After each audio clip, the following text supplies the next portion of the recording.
You give people cameras and you tell them to go out there and find out what's happening, see? And this is going to happen more and more. Another prediction. I mean, it's going to happen in places where we think the issue is one thing and it turns out to be something else.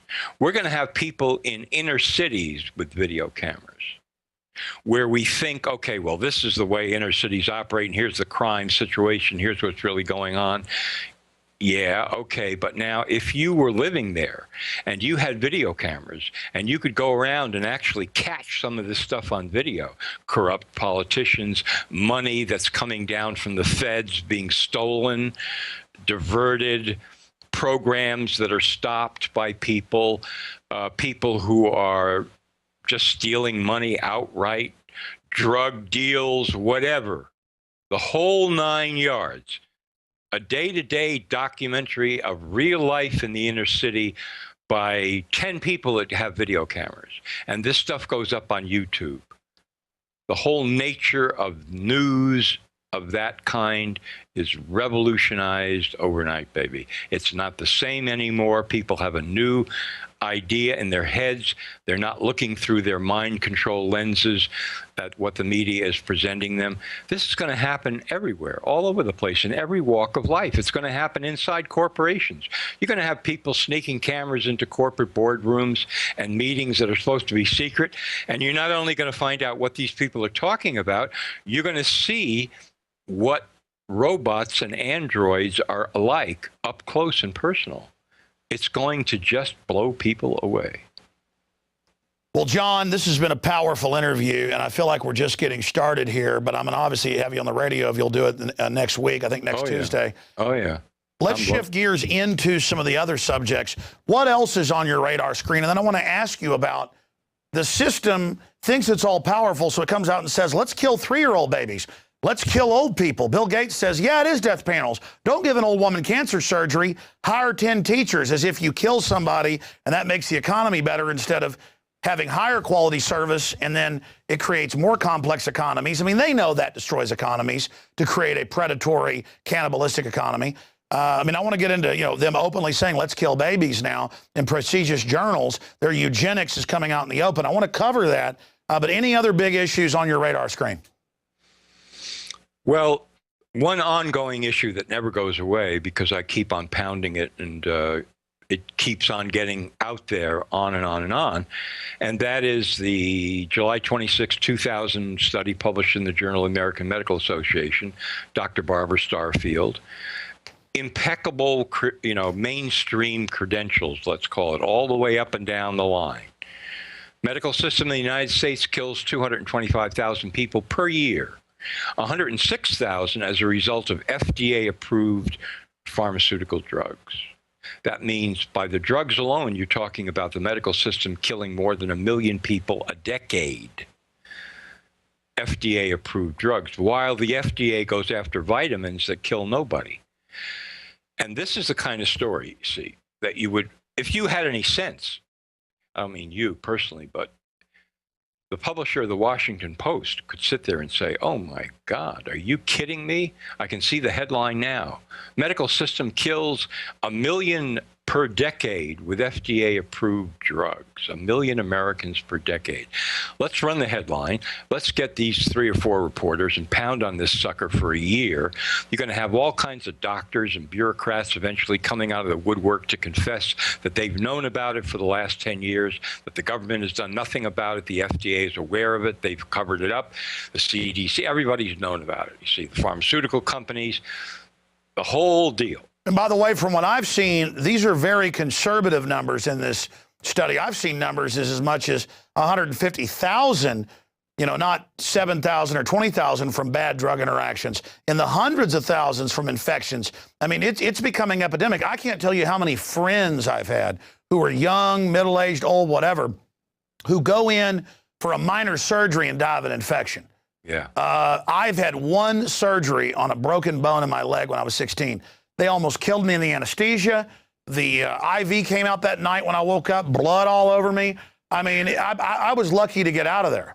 Wow. Yeah, I've been hearing I know the same stories you're talking about. Absolutely. And yes, there are other studies where the numbers are much higher than what I've mentioned. The reason that I harp on this particular study is it's done by one of their own, published in their most prestigious journal. And here they publish it and then they pay no attention to it and they do nothing about it.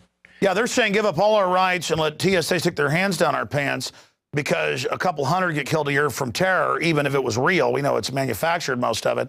And then meanwhile, just ignore the giant elephant in the room of all these big issues like out-of-control healthcare. Yeah, I mean, we're killing, the medical system's killing 2.25 million people per decade if you take into account medical drugs plus what goes on in hospitals. 2.25 million people per decade. So how many plane crashes into the Twin Towers would it take to get to those figures? And this is going on all the time, day after day, night after night, on and on and on and on and on and on.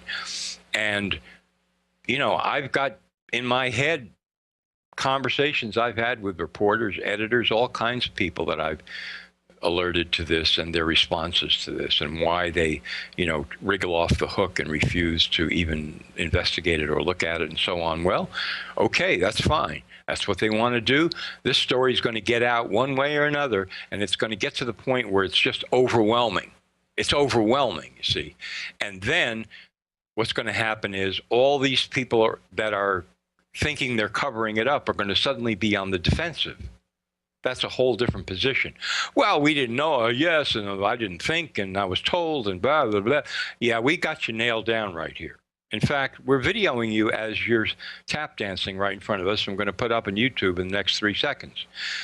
See, I mean, they're done. This story is going to get out. And when people wake up in America and say, gee, the medical system's killing 2.25 million people per decade. Wow. And they hear that over and over and over again. Don't you think that this is going to cause people to realize that they've been brainwashed on many different fronts, not just this front? Well, if that's true, what else is true that I don't know about? Well, sodium fluoride, mercury in vaccines, it goes on. And that dovetails with the fact that the average doctor is brainwashed like the public. But we know that the Rockefeller Foundation and others that took over medicine in the last 100 years in this country and worldwide now, with a standardized modern Western medicine, they got rid of the Hippocratic Oath, all of it. We know it's about population reduction. We know it's about treating symptoms that they basically engineer and foster. And that gets to our last point, how we started killing babies to save money, even if the baby's not sick or didn't even have a mental problem. Yeah, they're skipping. I mean, it's bad enough to kill a Down syndrome baby because we always said next it'll be other babies. Now they're just skipping all that and saying, yeah, kill old people and kill healthy kids up to the age 3. Then it'll be age 10. I mean, it's so over the top. Your take on the eugenicist? Completely over the top. Doesn't matter why. According to this paper published in the Journal of Medical Ethics, the one we're referring to here, the mother could say, well, you know, not really interested in this baby, so let's kill it. Okay, no problem. Or the government could step in and say, well, you know, we've got a certain index here, standards, blah, blah, blah. And so you're going to die, kill this baby, not that baby, this one over here. You know, all of this, these authors are saying, is fine. You don't even need a reason for it. The baby can be completely healthy. They call it after birth abortion. And they say that the reason that it's okay is because, of course, setting themselves up as the authority, the person, this is not a full person yet. This is not yet an actual person who is aware of goals in life and their interest in striving to attain those goals. Therefore, they're not really people. Therefore, they can be killed. That's their standard. That's what they do. And this is in a prestigious paper, and it turns out they're just regurgitating what Peter Singer, the head of the Princeton department, all of them. This is the idea that boards decide if you live, and that's the death panels that Bill Gates admits are real. But again, if we don't like his death panels, they don't exist, we're crazy. But the cover of Newsweek, the case for killing Granny, shows a plug pulled out of the wall. Exactly. Exactly. They are bringing on this, trying to bring on this sense in society where people just say, well, okay, I guess it's all right, you see.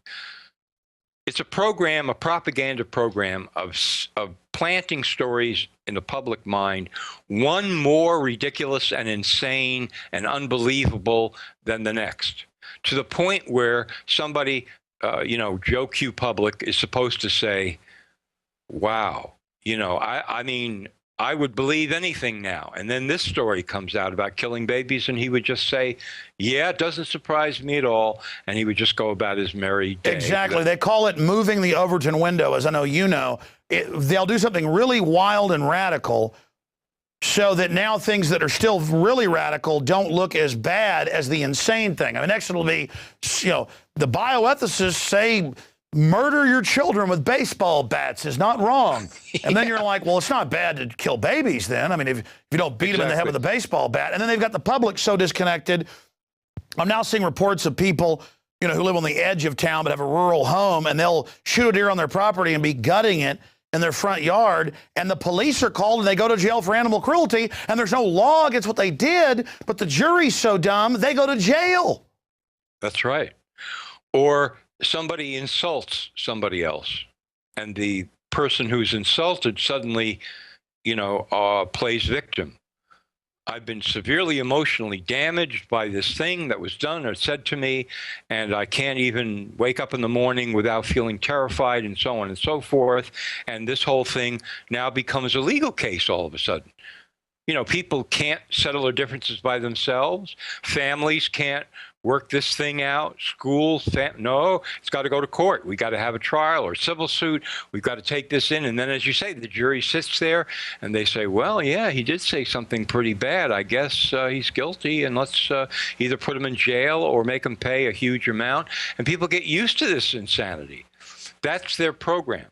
Stepping it, turn us all against each other, but then government is exempt from the nanny state. So it's this glue, this red tape that chokes us like a boa constrictor, but then the system's exempt. So it's divide and conquer. NoMoreFakeNews.com. We've had it up on screen through the entire interview.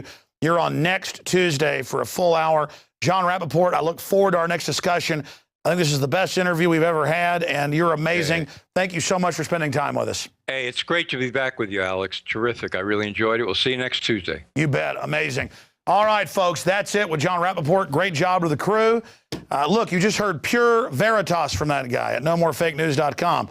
And I feel good knowing there's people out there like him, because even if they do something to me like they did Breitbart, or to him, God forbid, there's still more of us out there. And we're not going to back off. We're not going to shut up.